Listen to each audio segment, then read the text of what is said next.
Assalamualaikum warahmatullahi wabarakatuh. Hari ini aku akan mengajari kalian tentang sistem pernapasan pada manusia.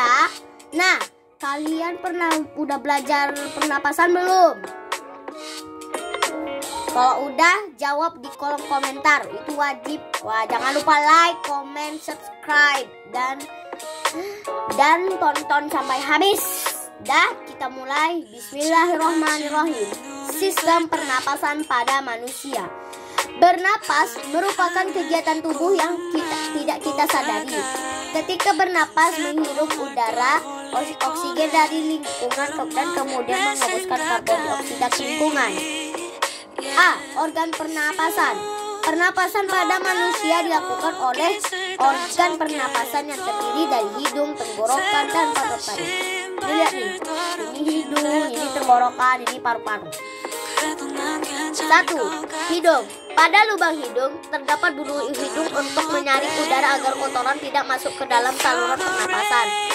Di dalam rongga hidung terdapat selaput lendir untuk mengatur agar suhu dan kelembapan udara sesuai dengan tubuh. Pada intinya, udara yang masuk ke hidung akan mengalami 3 proses, yaitu penyaringan udara, penghangatan udara, dan pengaturan kelembapan udara. 2. Tenggorokan. Tenggorokan merupakan saluran yang dilewati udara dari hidung menuju paru-paru. Saluran pernapasan pada tenggorokan tampak pada gambar berikut. TK. Faring merupakan persimpangan antara saluran makanan dan saluran udara pernapasan. Batang tenggorokan. Trakea merupakan saluran seperti pipi tersusun atas tulang rawan bentuk cincin. Pangkal tenggorokan. Laring menghubungkan faring dengan trakea. Pada pangkal tenggorokan terdapat katup yang disebut epiglotis. Saat menelan makanan dan minuman, epiglotis akan menutup sehingga makanan dan air tidak masuk ke tenggorokan dan kita masih dapat bernapas. Cabang trakea. Bronkus merupakan cabang trakea yang menuju ke paru-paru. 3. Paru-paru. Paru-paru terletak di dalam rongga dada, toraks. Di dalam paru-paru, bronkus akan bercabang membentuk bronchiolus. Bronchiolus bercabang-cabang lagi menjadi cabang lebih kecil dan halus yang ujung-ujung membentuk suatu kantong yang disebut alveolus. Dalam alveolus terjadi pertukaran oksigen dan karbon dioksida.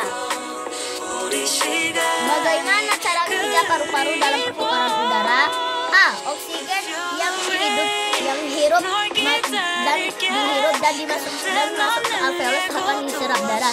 Darah menjadi kaya oksigen. Darah yang banyak mengandung karbon dioksida menasap juga alveolus. C. Pertukaran gas oksigen dan karbon dioksida terjadi di kantong udara alveolus. D.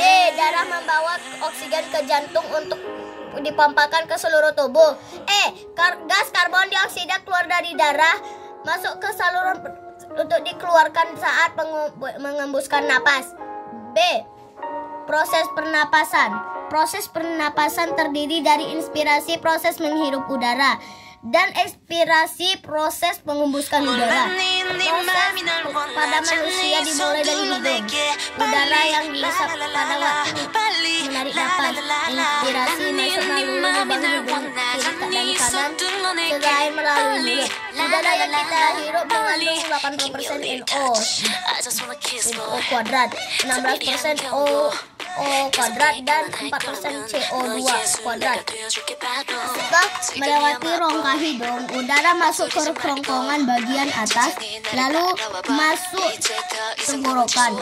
Udara akan mengalir terus masuk ke batang tenggorokan dan diteruskan ke bronkus. Dari bronkus, udara akan masuk ke paru-paru melalui bronchiolus. Udara akan berakhir sampai di alveolus. Dalam alveolus terjadi pertukaran oksigen dan karbon dioksida. Nah, sekian dari aku dulu. Assalamualaikum warahmatullahi wabarakatuh.